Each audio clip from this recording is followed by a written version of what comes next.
And welcome, Hoosier fans, to another episode of Podcast on the Brink, your weekly dose of Indiana University basketball news and discussion. I'm your host, Jerod Morris. Podcast on the Brink is a joint production of the Assembly Call and Inside the Hall. For complete coverage of IU basketball, visit assemblycall.com and insidethehall.com.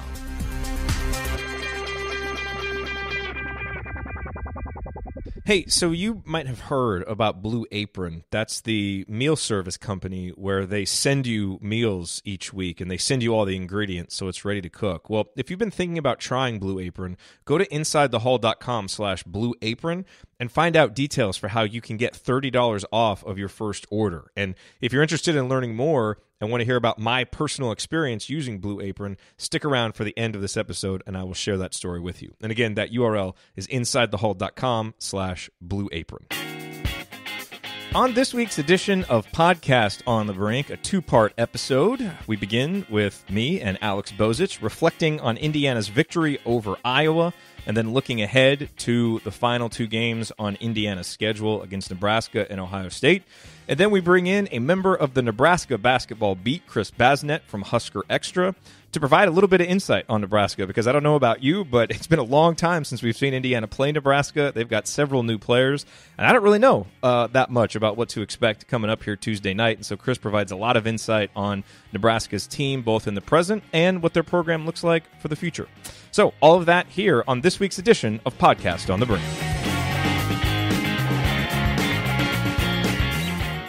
Buying tickets to sports and concerts can be complicated and confusing, but there is a better way to buy, and that is with SeatGeek. SeatGeek is the smartest, easiest way to get tickets to every type of live event. Whether you're searching for a last-minute deal, planning a night out, or need to find the perfect gift, SeatGeek helps you find the best seats at the best prices, fully guaranteed. There is nothing quite like seeing your favorite team or musician in person, and SeatGeek will get you closer to the action for a great value. I have the SeatGeek app on my phone. I can vouch that it is by far the easiest way that I have found to shop for tickets. I can be anywhere, and with just a few taps, I can instantly find seats. I'm planning on doing that with my wife. We have a 17-month-old, but we're planning some date nights out, and one of the things we're going to do is look for some musicians that we want to see, and SeatGeek will be the first place that we go to look for concert tickets here in Dallas where we live, so hopefully we can find some, because we know if they're there and if there are good prices, then we will find them on SeatGeek, because SeatGeek is designed to make your ticket buying experience easier than ever. SeatGeek saves you time and money by searching multiple ticket sites to compare prices and help you find amazing deals. And best of all, Podcast on the Brink listeners get $20 off of your first SeatGeek purchase. Just download the SeatGeek app and enter the promo code BRINK today, BRINK, for $20 off your first SeatGeek purchase.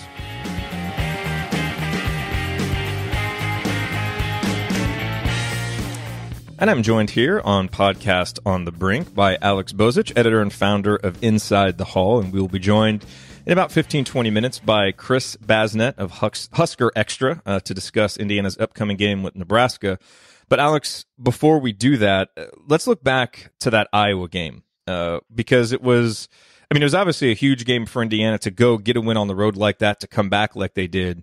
What I'm interested in is, there are a number of things, but first off, when Indiana fell down early, it was 23-10, Iowa had made 10 straight shots, and we'd kind of seen this play out before, at Michigan and against Ohio State, and obviously the competition was a little bit different, but what was your confidence level like? Because what felt different to me about this game was when Indiana fell down, I had full confidence they were going to come back and get into this game, and I can't say that I have felt like that in previous games that have gone like this, and I certainly don't think I would have felt like this last year, but I kind of feel this newfound confidence, and it's funny because at one point I said, Archie kind of chewed the team out, and I was like, I bet they come out and play some better defense, and you tweeted me during the game, and you were like, well, you thought wrong, and I did in that moment, but it came like 4 or 5 minutes later. They turned the screws up on D, they started getting some stops, the shots started falling. What was your confidence level like watching the way that game started? Yeah, I figured they would get back into the game. I didn't know if they were going to have enough to overcome completely because, on the road in particular, if you get down by a pretty decent amount, it takes a lot of energy to kind of get back in, and then you wonder from there, can you sustain that energy? And come back and win the game. But, I felt pretty confident that they were going to mount a run.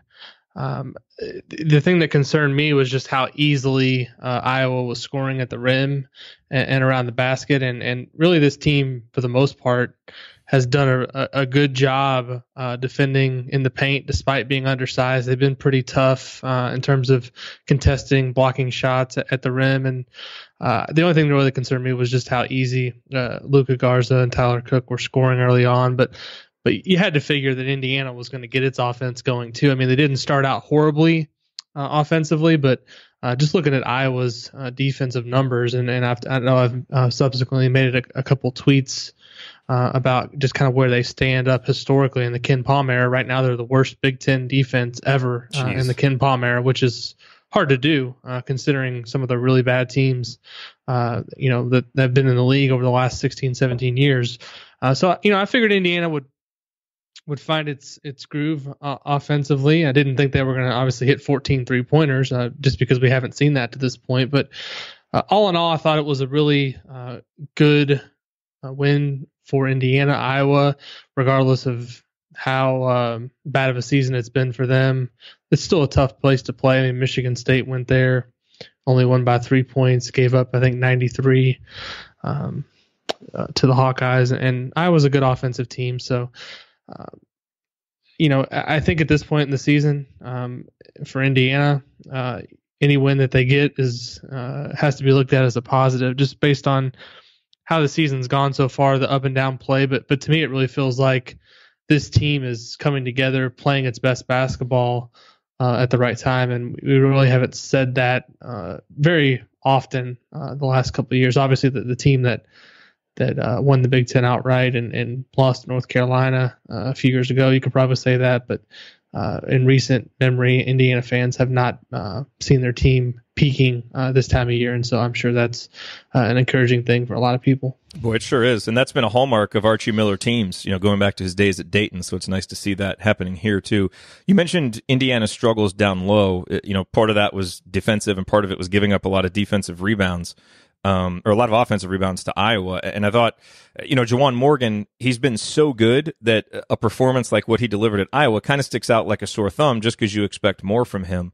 I think we've all kind of wondered a little bit, would fatigue start to play an issue at all with him, just the amount of minutes he's logged and how tough those minutes are, having to bang down low against guys bigger than him on both ends.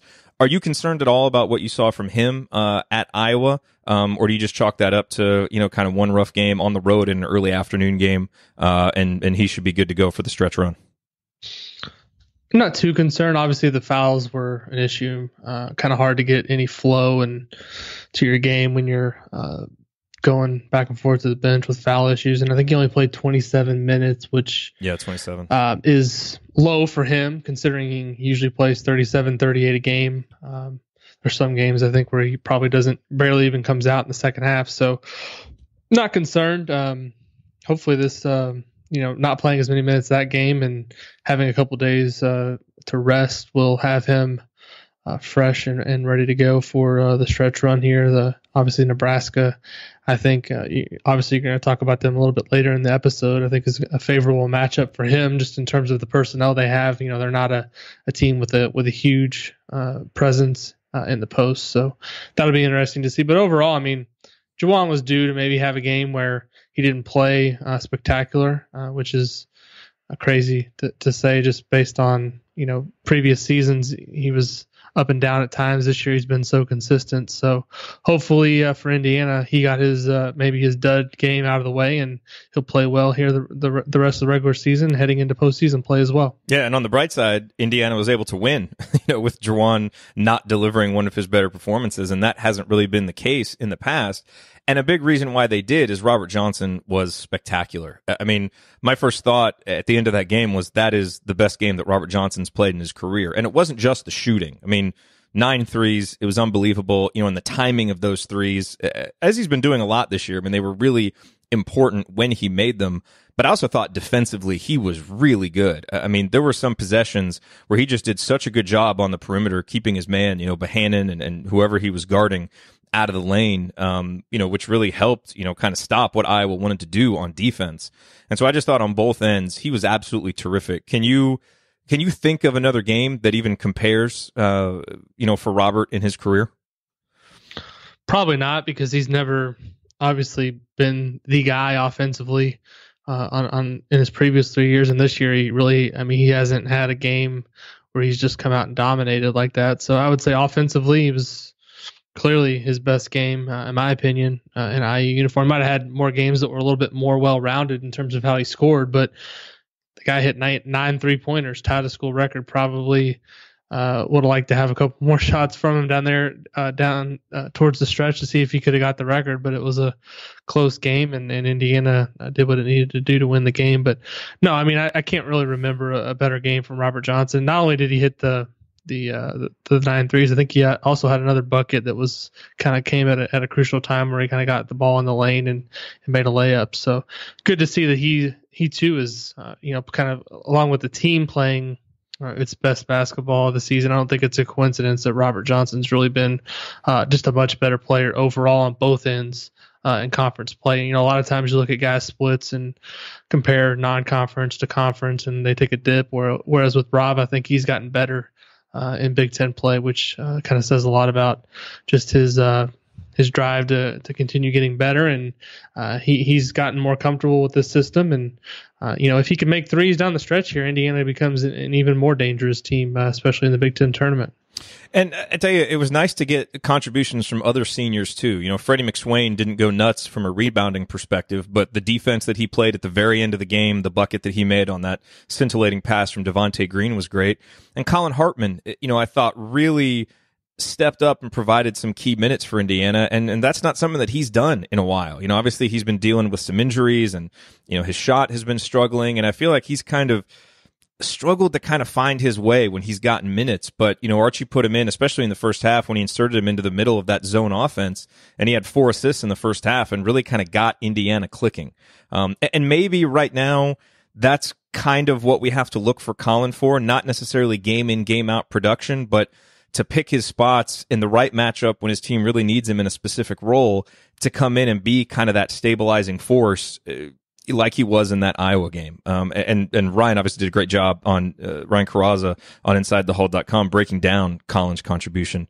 But I thought both of those guys, it's nice to see, upperclassmen delivering some really important performances down the stretch in their final season. Yeah, I mean, they both kind of did it at different times. Obviously, Hartman was key kind of in the middle stages of the game, and then McSwain did it in crunch time when they really needed it both. But, those are not, neither performance shows up in the box score, but when you kind of go back and watch the game, as you mentioned, what Ryan did with Film Session, I thought was really interesting on Hartman, just kind of the smart high basketball IQ plays that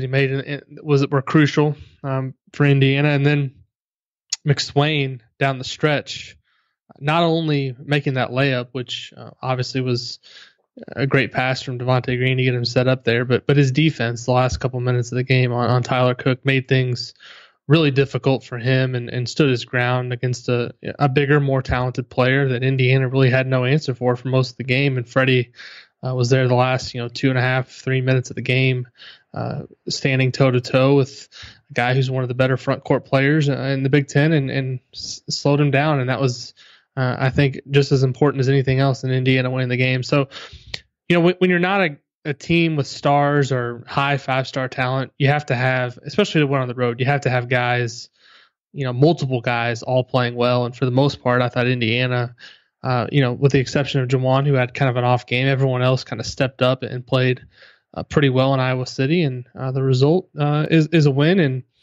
it's just a lot more fun, I think, for everybody that follows this team to talk about, the the possibilities the rest of the way based on just this recent stretch of play. I mean, the Indiana had the 4-game losing streak. Now they've won 4 in a row, and they have a chance to make the postseason of some kind. But whether it be the NIT, whether they make a run in the Big Ten tournament and try to sneak their way in the NCAA tournament, that seems unlikely at this point. But at least the possibilities there, and giving yourself a chance to get in there this time of year, especially with kind of how the season started. I'm not sure what else you can ask for. And look, it's great to see seniors, deliver good performances at the end. You want to see them go out on a high note, but obviously the games left for Robert Johnson and Freddie McSwain and Colin Hartman and Josh Newkirk are limited. What may be even more important as you go down the stretch is how are the young guys developing? What are they showing now toward the end of the season that they're better at? The growth, how has that impact, now how you project them forward?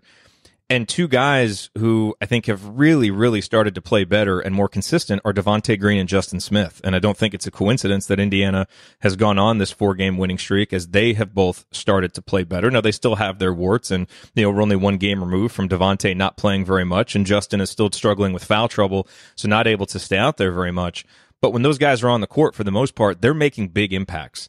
How important is that for Indiana for the rest of this season, to make some kind of tournament run, whether it be in the Big Ten tournament or the NIT? And then how important is it moving forward for this program, the growth that you've seen out of those 2 guys here recently?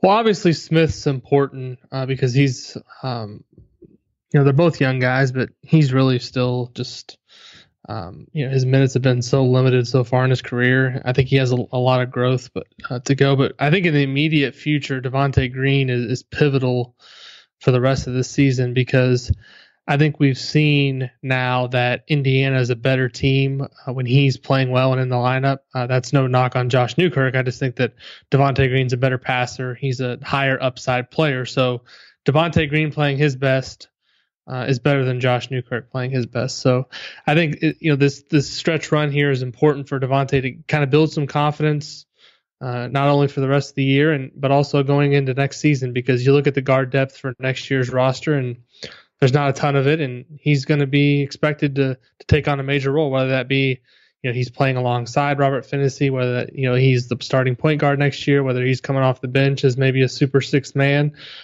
Who knows what the future holds, but I think it's been great to see his response after not playing very much in that Purdue game, just to see the way he's bounced back since that. I think it shows a lot of growth in him individually, and also think it shows that the coaching staff has confidence in him moving forward to trust him in some of these key moments. I mean, he still makes some plays where your heart maybe skips a beat when he does something, and then all of a sudden he makes a really good play. But overall, I think the growth in him has been really key in this 4-game winning streak. And Justin Smith, as I mentioned a little bit earlier, I think he's going to be obviously a really good player down the line, has a lot of things to work on still, I think, defensively and kind of with his finishing and toughness around the basket. But I think he's really come a long way from early in the season.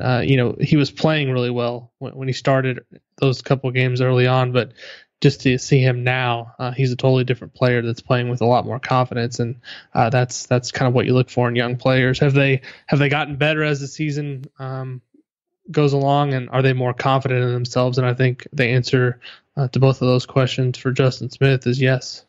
So after that game, Indiana is 16-12, 9-7 in the conference, currently in a tie for 6th with Penn State after Penn State lost to Purdue. You've got Michigan State, Ohio State, Purdue, Michigan, and Nebraska all up there. And while Indiana could potentially get up to 5th, that would require Nebraska losing both games. And look, they could do that, but it seems most likely that Indiana's probably going to battle for 6th or 7th with Penn State. Indiana plays at Nebraska next on Tuesday. They play at home against Ohio State. Looking at the KenPom projections, KenPom gives Indiana a 33% chance of winning against Nebraska, a 40% chance of winning against Ohio State, but projects the final Big Ten record for 10-8. So even though both games, the percentage is for Indiana to lose, the likelihood, at least based on the computers, that Indiana will get one of them. It's just hard to say which one. Nebraska, not quite as good of a team, but the Ohio State game at home.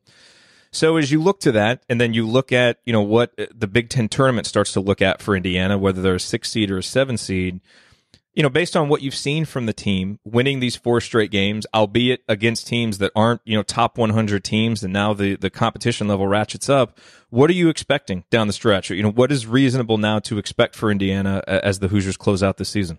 Yeah, I think the projection that Pomeroy laid out, 10-8, splitting the last 2 is reasonable.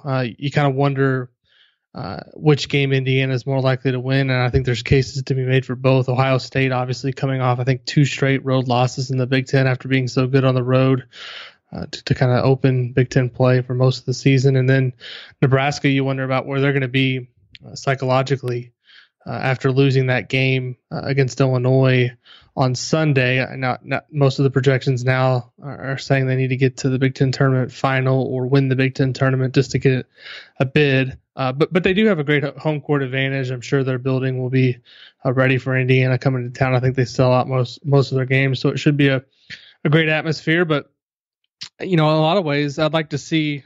I'll be interested to see how the Big Ten bracket shakes out. I think Indiana can still get as high as a 5 seed, which is very unlikely. But if they get the 6, they'll obviously get to play a team that played on Wednesday. And if they get the 7 seed, it's likely that they're going to play Wisconsin in the Big Ten tournament. And so that could be a chance to avenge the earlier season loss. And I think that's one of the things that Indiana fans are probably wanting to have stop most in the Archie Miller era is losing to Wisconsin so regularly. So to get another crack at them and be able to beat them, I think would be a huge thing. So, it should be a fun finish to the season. I'm looking forward to obviously the 2 games this week. The Big Ten tournament should be a lot of fun, and it's crazy how fast the season has flown by. And who knows? Indiana wins a couple games in the Big Ten tournament. Maybe they're playing in the NIT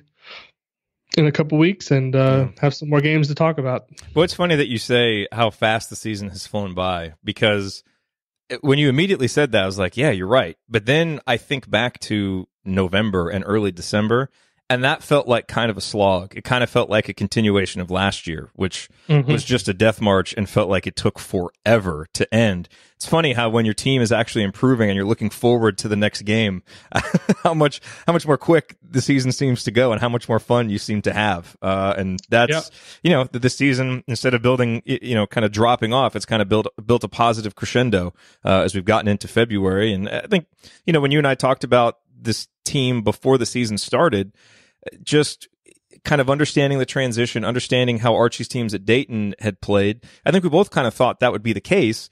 It's just maybe been a little bit more challenging to get there, and the down times were maybe a little bit more down in the beginning than we thought they would be. But this team is playing its best basketball in February and early March, and ultimately I think that's where we all thought that this team would be. Absolutely. I think even the 4-game losing streak didn't really feel like it was doomsday because of how well they played in some of those games and how close they were. It's such a different feel when you get blown out as opposed to have a tough game like they did against Michigan State or Purdue, where you probably realize they shouldn't win these games, that they played well for the most part, just weren't talented enough to win. So I think the most impressive thing recently to me is just the response from losing 4 games in a row to come back and win 4 in a row after that. I don't care who you beat. Look at some of the teams in the Big Ten this year. Look at their records. I mean, there's some 3-12s. There's some teams, 4 or 5 wins. And for Indiana to be sitting here with only needing to win 1 game to finish above 500 in the Big Ten. When you look back at what happened against Fort Wayne, you look back at what happened against Indiana State, this team's made significant progress. Absolutely. All right, Alex, thank you for joining us. Stick around, everybody, because coming up next, we'll be talking with Chris Basnett from Husker Extra to get a little bit of insight on Indiana's opponent Tuesday night, the Nebraska Cornhuskers. That is coming next on Podcast on the Brink. All right, well, before we get to my chat with Chris Basnett from Husker Extra, looking ahead to Indiana's game against Nebraska, a few quick words about our friends at Hoosier Proud. And we've been talking about Hoosier Proud all season, and we're so excited to have them as a sponsor here at Inside the Hall. And so I want to just reiterate some of the reasons that we've been giving you to go to HoosierProud.com, whether you want to buy something for yourself, whether you want to buy a gift for someone else. If you've got someone who loves the Indiana Hoosiers or just someone who loves the state of Indiana, then Hoosier Proud will have something for you. They have some truly incredible designs, and even more than just the Inside the Hall t-shirts, which if you want to show your support for Inside the Hall, you can certainly go there and get those t-shirts. Or for Indiana University, they have officially licensed IU gear with basketball themed shirts and soccer themed shirts and football themed shirts, so all of that is there. But they've also just got some really cool unique designs inspired by interesting unique elements of the Hoosier state, and you can browse all of those at HoosierProud.com. And when you do, and when you pick up a t-shirt or 2 or 10 or however many you need, your purchase will support Indiana-based charities because Hoosier Proud is committed to doing that. And on their website, they list the charities they support. And finally, they really appreciate our audience here at Inside the Hall at Podcast on the Brink. And so they want you to save money when you shop. So when you go and when you add all your items to your shopping cart and you go and check out, when you enter the promo code BRINK, B-R-I-N-K, you will get 15% off of your entire order. So again, that's promo code BRINK, B-R-I-N-K, at HoosierProud.com. And now, my conversation with Chris Basnett looking ahead to Indiana's game Tuesday night against the Nebraska Cornhuskers. All right, and we are back here on Podcast on the Brink. Very pleased to be joined by Chris Basnett, who covers Nebraska basketball for Husker Extra. Chris, thank you so much for coming on with us, especially on short notice with the Indiana-Nebraska tilt coming right around the corner here on Tuesday night. Happy to do it, guys. Thanks for having me. So, it's interesting. One element of the unbalanced Big Ten schedule is, especially with teams that you only play once, sometimes you can get to the end of the season, you haven't played that team, and you don't really know that much about them. And, of course, now there's just so many more Big Ten teams to keep track of. And, here we are, Indiana and Nebraska haven't played. And I kind of feel like, there's probably a lot of Indiana fans like myself that don't really know a whole lot about this Nebraska team. And, part of that is some of the new pieces that they have. Can you give us just kind of an overview of this Nebraska team and its strengths and weaknesses that Indiana will be facing up there Tuesday? Yeah, it's interesting because, they meet at the end of the season last year and they met at the beginning of the season last year. So it's really been a long time since these teams have faced each other. And for Nebraska side of things, I think it's really a complete, they've added some transfers that have obviously made a huge difference. James Palmer Jr. being the obvious one there, a guy that's come in and really kind of taken the Big Ten by storm with his ability to score and his ability to take over games, especially in the second half. He's a guy that's averaging 18 points a game, has really become kind of the focal point of this offense after transferring up from Miami and sitting out last year. Another guy that is a transfer is Isaac Copeland, your second leading scorer, 6'9" forward who can shoot threes. He's really shot the ball here well over the second half of the season. He's really emerged as really the number 2 option. And then another guy that's really emerged is Isaiah Roby, who's a sophomore and got a lot of playing time as a freshman. Probably definitely the highest ceiling of anybody on the team. Just kind of a freak athlete, able to do a little bit of everything, can really fill up a stat sheet. And, it's such a different team from last year when the Huskers really relied on Ty Webster, the guard, to kind of initiate their offense, and then really struggled to A, shoot the three-pointer, B, defend the three-pointer. They've been a lot better in both of those areas this year. They're a lot longer, a lot more athletic defensively, which has led to a really dramatic turnaround. You're talking about a team that went from last in the conference in three-point defense to first in the conference in three-point defense, and that's really been a calling card for them. They've been able to run teams off the line and limit attempts and limit teams to a low percentage. This is a team that allowed 40% three-point shooting last year, and it's down around 30% this year. So that's made a big difference, and just an upgrade in athleticism and talent, to put it quite bluntly. A couple guys that played a lot last year aren't here anymore, and Michael Jacobson and Ed Morrow, they transferred out of the program, and then you replace them with guys like James Palmer and Isaac Copeland and Isaiah Roby. So the talent's better, the defense is better, the ability to score is better. It's just an overall better team, kind of no matter what aspect or what metric you want to look at it. And that's really led to the turnaround this year for the Huskers. And, Nebraska is coming off, what was it, a 7-game winning streak or a 6-game winning streak before dropping that loss at Illinois. They lost by 6, a game where I think they missed 8 or 9 free throws. And Indiana certainly knows a little bit about losing a game at Illinois where you miss a lot of free throws that could have evened the game up. And, that's what was interesting to me, just kind of looking at Nebraska's KenPom profile without actually seeing them play. But they profile very similarly to Indiana. It seems like, defense kind of drives them. They're decent on offense, but maybe not elite on offense. What are maybe Nebraska's biggest weaknesses? In games when they have lost, like the Illinois game, it looked like Illinois really took advantage of them on the offensive glass. And from a statistical perspective, that looks like the biggest weakness. But when teams do beat Nebraska, what are they typically able to do to them? You kind of touched on it already. Nebraska's been really, really poor rebounding the ball this year. And part of that is a change in defensive philosophy, like we just talked about with Nebraska, extending that defense out a little further to the three-point line. They've been hurt on second chance points this year. They've been hurt on the offensive glass this year. And, this is a team, like you said, they're okay on offense. They're not great. They're built on A, getting to the rim, and B, making three-pointers. And they don't shoot the three at a high percentage. They shoot it okay, probably average nationally if you look at the stats. But, you look at that Illinois game last night and you're talking about playing a team that's the worst 2-point percentage defense team in the league, and Nebraska took about half its shots from three-point range. They just didn't do a very good job of getting into the paint and getting to the rim. So if you can force Nebraska to be a jump shooting team, if you can force them to take a lot of three-pointers, that really kind of plays into your hands, unless they're going to go off and make a crazy amount, which they really haven't done this year. They've made 13 in a game. They've made 10 in a game a couple times, but it's come on a high number of attempts. So the thing you really need to do if you're Nebraska's opponent is force them into jump shots, keep them off the foul line if you can, and really attack the glass hard. Those are really the three keys if you're going to focus on something, because Nebraska's going to play pretty good defense. That's always kind of been the calling card in 10 miles for the most part, is that Nebraska's teams have been able to play pretty good defense for the most part. They're not going to be a team that wants to get into a shootout and get into an up and down game. So if you're able to turn them into a jump shooter, if you're able to turn James Palmer into a jump shooter, you're going to limit his effectiveness offensively. And I think that's where it starts with a team like Indiana that, like you said, plays pretty good defense and has played a lot better defense here down the second half of the season. Yeah. So, that loss to Illinois is interesting because Nebraska really had been building some momentum with that win streak. But even with all of that momentum, they were still a team coming into that game, 20-8, 11-4 in the conference. I mean, I can't remember the last Big Ten team that had 20 wins in the middle of February, was 11-4 in the conference, and was, people were kind of talking about them as a bubble team. Usually that would be a slam dunk NCAA tournament team. And it seems like part of that is just, obviously the tournament committee is looking for big wins, and Nebraska has a lot of wins, but maybe, the only real signature one being against Michigan.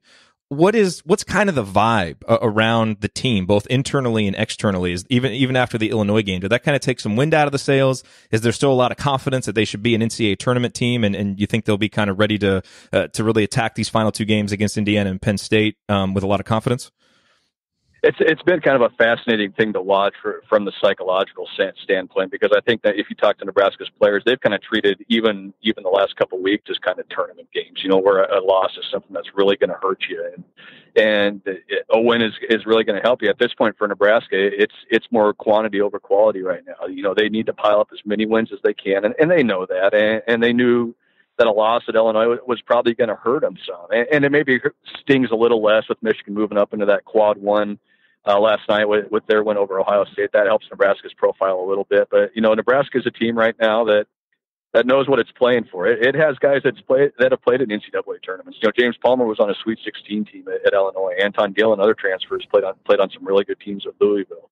They have guys that have played in the NCAA tournament and understand what it takes to get there. And I think if you go back to the previous game against Maryland, what we saw was the gravity of the situation really for the first time kind of hit them. You could really see, they played tight in the first half against the Terps. It was a really big game in Lincoln, and there was a lot of nervous energy in the building from the crowd on down to the players and the coaches. So it's just been fascinating to watch with a team full of transfers, full of guys playing together in a season for the first time, how they've kind of gelled through the early parts of the season, and now when they know what they're playing for, just to see how they kind of react and how they start games. Because, obviously the history of Nebraska basketball is not one that's rife with a lot of postseason success. So it's just going to be, it's a fascinating watch from a mental standpoint. And It's just going to be, I think, really fascinating to see how they attack these two games, going against two opponents that are going to be really tough. You've got those games at home, which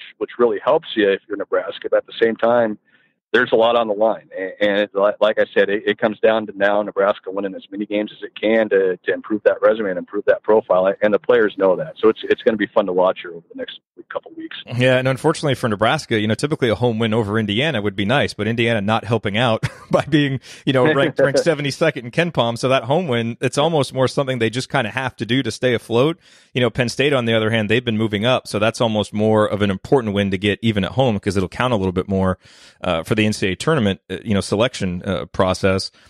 You mentioned Nebraska kind of, they're obviously Nebraska is known as a football school, just like Indiana is known as a basketball school. And when Nebraska came into the Big Ten, I didn't really know what to expect. And I have found myself consistently impressed when Indiana has played at Nebraska at the atmosphere, at Nebraska. I didn't realize, I guess, that Nebraska would have that kind of atmosphere and enthusiasm for basketball. Can you talk a little bit about, that atmosphere and what kind of home court advantage Nebraska has? Because I believe they are undefeated. No, they lost the one game to Kansas at home, right? And otherwise they're undefeated at home this year.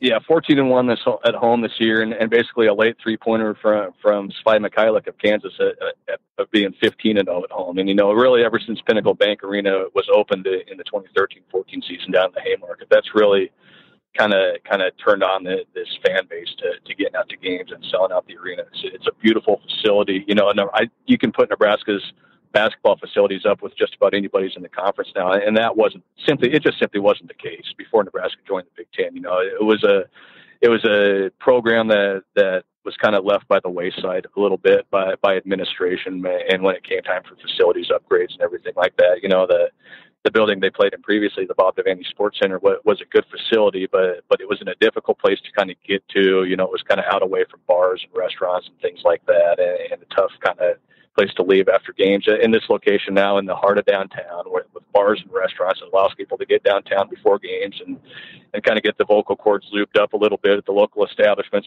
before they walk over. And it's a beautiful facility on top of that. And, this basketball team has been a little bit of a sleeping giant. When they're winning, the fan support is it's off the charts good. And even when they've struggled, the fan support has been good in the new arena. But this fan base is just so hungry for a winner. With the lack of NCAA tournament success and even getting to the tournament, much less never winning a game in the NCAA tournament. Even getting to the tournament is such a rare occurrence for this team that when you get a team like they've had this year that's hit the 20-win plateau, it's something special for this fan base. And you get the feeling that if Nebraska could ever sustain that success, that it would really turn into a monster. And that's been the one thing that's really held it back, is that this program hasn't been able to sustain that success on a consistent basis. So this team's hungry for a winner, and these fans understand that Pinnacle Bank Arena is a real home court advantage. They see the way other coaches and other fan bases and other players talk about what an advantage is for Nebraska, and they want to play in part of that. And part of that too, it comes from, like you said, this being a football school and the sellout streak over at the football stadium. Fans here take pride in that sort of thing. They understand that they can affect a game and affect an outcome and affect a season. So I think that plays into it too. So yeah, that's been the one thing that's really been consistent since the arena opened 4 seasons ago, is that Nebraska's got incredible support at home, even if when they haven't been great, and when they are good, then it just even goes to another level. Last couple questions here for you, Chris. Kind of taking a more macro view of Nebraska basketball. It's interesting what you just mentioned, that Nebraska is a bit of a sleeping giant. At what point will consistent success be demanded of Tim Miles? Because he's a guy, I think everybody, likes Tim Miles. Like he just, obviously he had his little dust up with Crean a couple of years ago that Indiana fans remember. But he seems like such a likable guy. And yet, we all know that at some point you have to win. And he's bounced back and forth, winning record, losing record, winning record, losing record, only has one. This will be his second season with a winning record in Big Ten play. At what point will he have to sustain that before there is real pressure on him? That's a good question. I think if you would, I think at the end of last season, I think Tim Miles was in some trouble because they had struggled, and a lot of people were looking at this season as kind of a make or break season. A get to the tournament or bust type of season, and Nebraska has kind of lived up to its end of the deal on that deal, and it's really interesting because like we talked about, that with the lack of history here, it's so tough to gauge. Tim Miles now in his 6th season. if they get on the bubble this year and fall just short, I think that's good enough to get Tim Miles another year. It's going to be one of those things to kind of watch here over the next few weeks. If Nebraska just fully collapses here down the stretch, then things get really interesting. But Nebraska hasn't had consistent success since Danny Nee was the coach here in the early '90s and mid '90s, and it's just been so rare that I think fans, for by and large, and there's obviously the vocal group, the vocal minority that is yelling about fire the coach no matter what's going on in the season. So it becomes a question then of, well, if Tim Miles is going to be asked to leave and this administration doesn't feel like he's been consistent enough, well, who are you going to get to come in and coach this team? It's the program was in such bad shape when Tim Miles got here. People knew it was going to take a long time, and going to the NCAA tournament in his second year, I think maybe unfairly raised expectations in a sense, now it's obviously been 4 years since that happened. And you're kind of starting to hear those rumblings again that if, Tim Miles can't get it done with the roster he has this year, or especially with the roster he has next year, if all these guys stick around for one more season, then the pressure is really going to be on. But I think Tim Miles has kind of been under the gun this year from the start, and he's in classic Tim Miles fashion has kind of joked about that. On Twitter, he's been posting pictures of his dog Sammy and says, when you're looking down the wrong end of the barrel in your job, you need your companion with you, and that's what Sammy's been for me. So Tim Miles is Tim Miles. That's just how he's going to be. His personality's never going to change, and he's just always going to be that positive, happy-go-lucky guy, and that's what makes it such a unique situation, I think, because he, like you said, he is such a likable guy, and he's great in the community. His players are great guys. There's not really a bad apple in the bunch. They're good in class. They're good in the community, and all. Tim Miles does everything you want from your basketball coach, except win a lot of games at a consistent rate, which is obviously the most important thing at the end of the day. So at some point it is going to come down to winning or losing. Right now, Tim Miles only has 2 years remaining on his contract. It hasn't been renewed for the last couple of years. So that's going to be thing number one to watch here when we get to the offseason, is how that situation handled, and if Tim Miles is going to be given an extension and what the expectations are going to be going forward. Yeah, and I misspoke. They had 3 straight losing seasons coming into this. That 2016 record was 16-18. So they do have 3 straight losing seasons. So my last question, kind of building on that, it would seem like it would take a total collapse for Nebraska to be convinced to change, because when you look at what Nebraska should have coming back, I mean, Palmer is a junior, should have another year. Watson should be back. Copeland should be back. Obviously, Roby is just a sophomore. I mean, they've got the core of a team that you start projecting the Big Ten next year based on what happened this year and guys who are leaving. I mean, I don't think they could be projected as anything other than an upper echelon team and maybe higher. Obviously, you wouldn't want to add in a coaching change with that, because as IU fans have seen this year, sometimes coaching changes can lead to some erratic beginnings to seasons. So it would certainly seem like they are set up, hopefully to finish well this year, obviously for Tim Miles' sake, but also to be pretty good next year if they can keep all this together. Yeah, it's a really good roster. You're going to lose 2 really good leaders in Anton Gill and Evan Taylor, who are both senior guards, but the nucleus that you have coming back, that if they all do come back, like you mentioned, is just going to be so talented. It's starting obviously with James Palmer, Isaac Copeland, Isaiah Roby, and Glenn Watson. That's a pretty good foursome to start your team with. And then you add in Thomas Allen, who's a freshman guard this year, who's in the rotation. You talk about Jordy Shamunga, who started the first half of this season and is a 6'11" sophomore that continues to get better and better. He's only played organized basketball now for about 6 years or so he just continues to improve. There's a lot of pieces there for this team, and a lot of pieces that, if they do stay in place, to make Nebraska a real contender next season. Because you look at what this team's done this year, and its first season really playing together on the court, and now give them another off season to work together, and another off season to kind of add a couple more pieces, and it really becomes a fascinating team next year. So yeah, there's a lot of interest ahead, certainly, not only with how this season ends, but what happens in the off season, and then how next season goes if this team does stay together. So the soap opera kind of never stops, so to speak, when it comes to Nebraska basketball, and it's going to be really, really interesting to watch over the coming weeks and months. Well, it should be a fun game Tuesday night. It always seems like Indiana and Nebraska games, whether they're in Bloomington or whether they're in Lincoln, are pretty entertaining affairs that tend to be pretty competitive. So we'll all be looking forward to watching a good game, and we really appreciate your insight. I didn't know very much about Nebraska before this, and so I appreciate you coming on and giving us some insight so we know what to expect Tuesday night. Absolutely, guys. Happy to do it. Thanks for having me. All right. Thanks a lot, Chris. All right, so at the beginning of the episode, I told you about Blue Apron. And again, we have an affiliate relationship with them. So if you've been thinking about trying Blue Apron, go to InsideTheHall.com/Blue Apron. You can get $30 off of your first meal order, and we'll get a commission as well. So again, it's a great way to support the show, a great way to get started with Blue Apron at a discount and kind of give it a try. And in advance of doing this, I decided to try it out myself. My wife and I have talked about doing it, and so we finally decided to start doing it here in the new year. And I would say so far, so good. We've done 4 meals. I've enjoyed 4 of them. My wife, she didn't necessarily like the one that we had last night as much. We had a Cajun kale quiche, and she's just not a big quiche person, so that's really why. She actually said it tasted pretty good for a quiche, but she said in the future we shouldn't use our Blue Apron meals for a quiche, which I think is probably right. But some of the other meals that we had seared grass-fed steaks with sweet chili glazed vegetables. We had ancho orange chicken with kale rice and roasted carrots.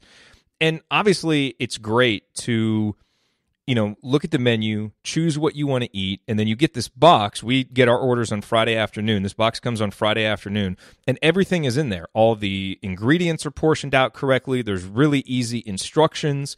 And so it makes cooking and preparing these meals a pretty simple process, and it's fun. And look, if you just want to have a good meal and eat it simply, Blue Apron is great. If you are kind of an amateur chef, and I would barely call myself an amateur chef. I mean, I enjoy cooking. I'm not that great at it, but I do like learning kind of new cooking techniques. And so that to me has been the most fun part about this. Like making the kale rice. Like that's not something I'd thought about before, but my young daughter, she's about 18 months old. She loves eating that rice. And so now, by going through and doing this, I learned how to do that. Now I can go make it on my own. So that's kind of been, a secondary or a tertiary bonus. So anyway, just give it a try. Check out InsideTheHall.com/Blue Apron. They've been around for a while, so, pretty trustworthy. The boxes with the meals come, really reliably. Everything in there has been fresh, has tasted really good, and they have a lot of great options. So you get a few options you can choose from. You can get them whatever day of the week that you want. So they really try and tailor the experience to you. They try to do it in a sustainable way, which is nice. So yeah, just that's my pitch. Give it a try. InsideTheHall.com/Blue Apron.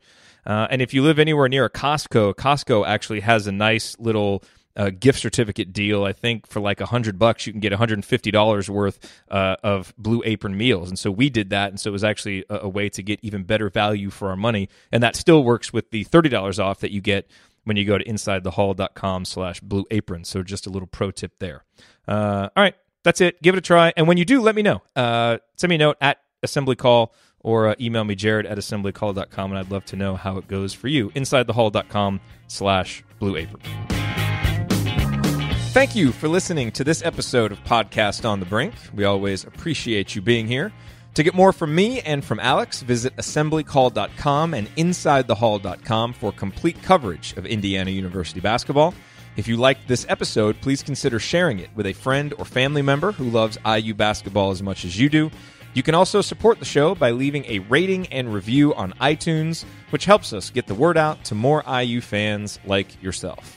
We will be back next week with a new episode. Until then, as always, go Hoosiers.